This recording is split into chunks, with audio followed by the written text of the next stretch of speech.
Hi everyone, I hope everyone's doing well and I hope you're all keeping well and everything is good and cool. Okay, you guys, so I have a very important messages. I think they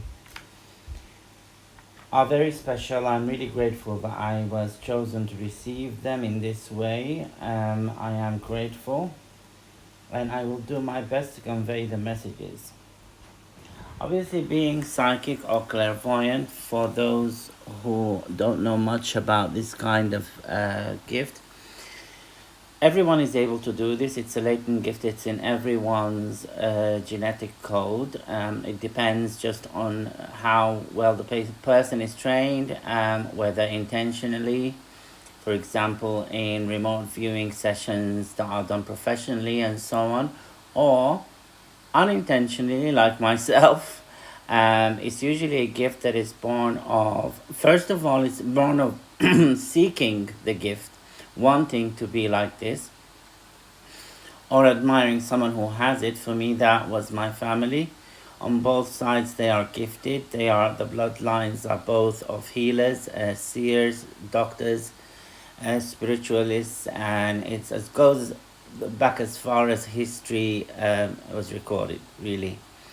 So I am grateful that I've had this gift since a very young age, though. But I have sharpened it when basically, I think, in my situation, it started at a very young age in childhood, and then it developed. I'm going to post some testimonials by some of my clients in a separate video, and they're on my community tab. If you guys can check over there, you'll find them. Okay, so this was just an introduction. So now I'm going to quickly talk about the first message that I have received from the extraterrestrials, and they are I'm gonna title this is a series or a mini series, and I'm going to, as instructed, title this series ET Messages and Revelations. I check everything with my spirit guides, I check everything with the extraterrestrials themselves, and the psychics in them that are very prevalent. They communicate with telepathy. Okay, so each ET or extraterrestrial, in 99% of them, I would say, that are able to reach us here, have this gift readily. Okay, so the first question, I'm going to address it straight away. Why do some humans get abducted and hybridized with extraterrestrials? Now, to do this, I'm going to give you a background to myself, okay, and something that I've personally experienced. I didn't know about the so-called Nordic tall whites, and in my notebook I have a heart next to the tall whites because they came to me with a very loving energy, and I didn't know about them in any like kind of exhaustive way until I listened to Linda Moulton Howe on her channel.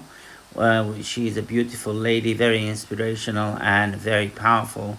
And I extend my love and hearts to her as well. She's amazing. But it was by chance, and I had experienced them before coming across her channel. Okay, I was just watching things on YouTube. I like to watch all kinds of different things, but her video popped up on my feed. So it started with me being completely ignorant of the fact that there were other beings in the universe. I never really thought about it in depth, but I always kind of believed it, I think. But I never really gave it much time or much thought anyway, and never looked into it and never explored the fact that I could communicate with them.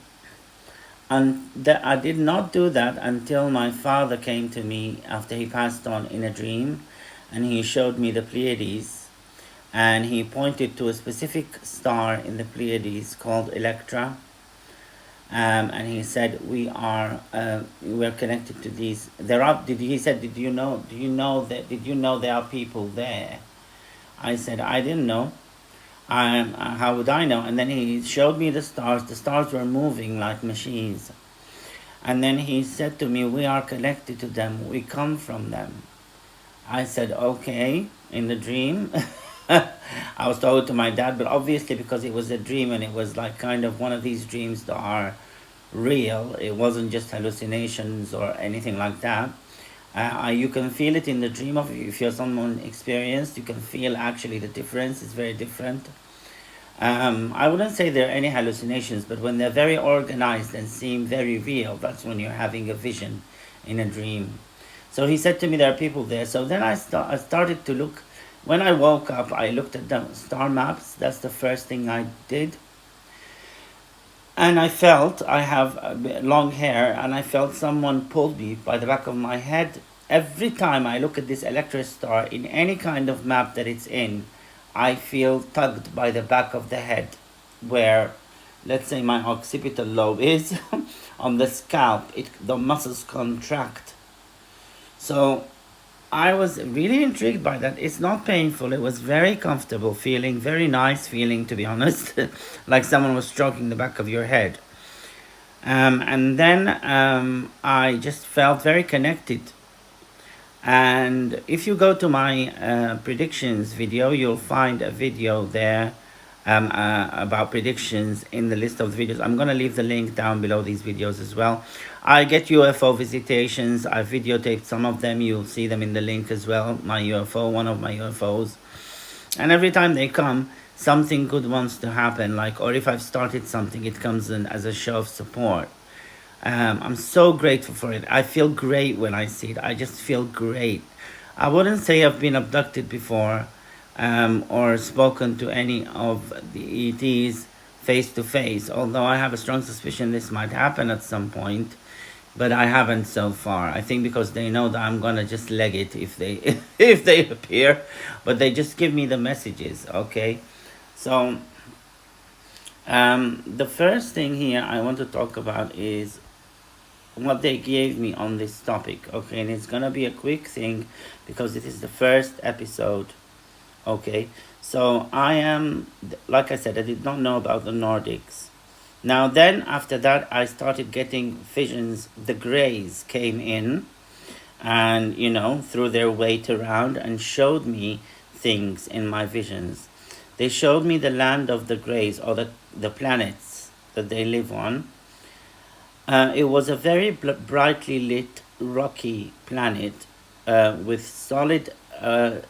a solid dark gray artificial L-shaped building or construction that was taken up a big portion of the planet, or the surface that had the light on it. There are plants there, and they looked like vines, or like the ivy plant, if you've seen the ivy plant, like plants that are like the ivy, or like vines, grapevines. The sky was extremely bright. It was like, I would say 3 times brighter than our skies here at noon. In a blue sky. The sky itself was not blue. It was white, or cream white, but that was the color of the light that was on it. It's slightly yellow or cream, the light. It's not white or like orange or red. It's just a very comfortable yellow, but it's extremely bright. There was sand dunes as well, and they showed me that is why they have dark coverings over their eyes. And the coverings are artificial.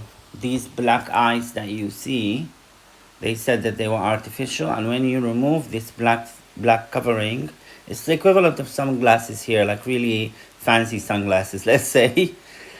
When you remove these black coverings, you find an eye that looks like a human eye with a few variations, sizes and so on. But there is a cornea, there is a pupil, and an iris, and the colors of the eyes are different. Okay, between each gray and gray, there's a different. Like for example, here you'll find people with blue eyes or green eyes or brown eyes. They have the same thing there, kind of the same thing there. Um, the vision that I got of it was extremely beautiful. The eyes looked large but extremely beautiful, like trance-like. You would lose yourself in the eyes. They are extremely small, cute, I would say, by human definitions, adorable. They were very endearing, and at moments I felt that they were very gentle, with a boundless kindness, but they had a very firm focus. Okay, so focus on what they wanted to achieve. Each extraterrestrial group is tasked with a continent, they said. The Greys are very focused on the United States of America. Long nose. There was a humanoid like extraterrestrial that had a long nose, but he was smiling. A very nice smile, but the nose took up most of the face, and these ones are tasked, like it was like a long, sharp nose, and these are tasked with Africa, mainly, and also with the Middle East. Okay. Then, for example, they said the Nordics were tasked with places that are cold here in the planet, or northern, like, for example, many places in Canada and Scandinavia. There, I was told that there was a joint effort from the Galactic Council to evolve humans spiritually, physically, and emotionally to face the future, which they said is rough for old style or like the old style human being that was composed differently. There are naturally gifted and enlightened humans that are indigenous to Earth who are fiercely protected by ETs. Okay, and I would say I know that I'm protected by them because there's an incident, I'm going to reveal it in another video, that happened to me where I saw the protection, and it was really powerful. So they gave me a reason as to why they watch us. They said the planet is easy to see for them, it's easy to detect. And they also told me that very few evil forces will become advanced. They usually self-destruct if they are evil or negative or bad. Therefore, in civilizations that you find are advanced in the millions of years are by definition good.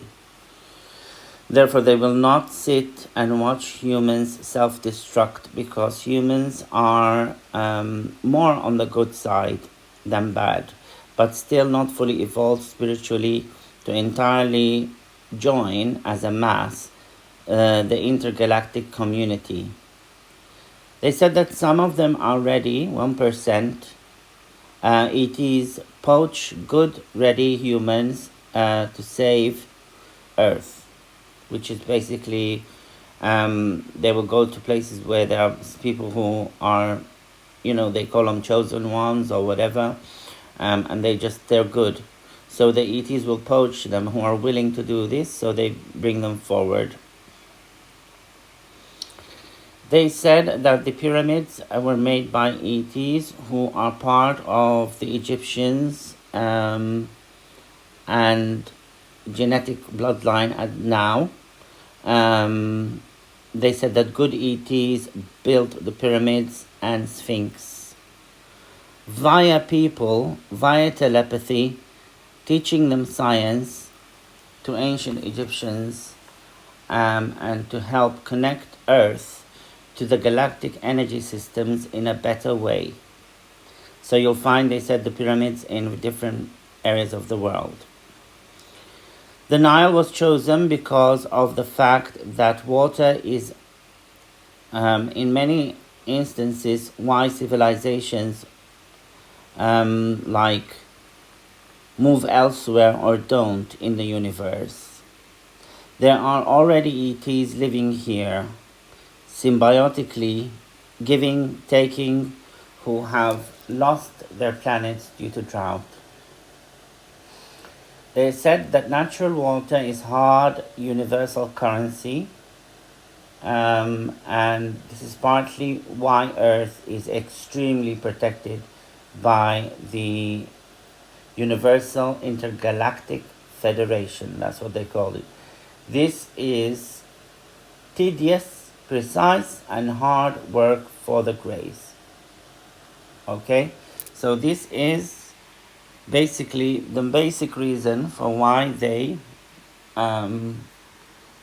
abduct and hybridize with humans, because of the future, because they know the future, and as I've said before, it doesn't look great, and they want as many to survive. So that's why they take, and they there are other reasons that I'm going to be revealing, but they said in other videos.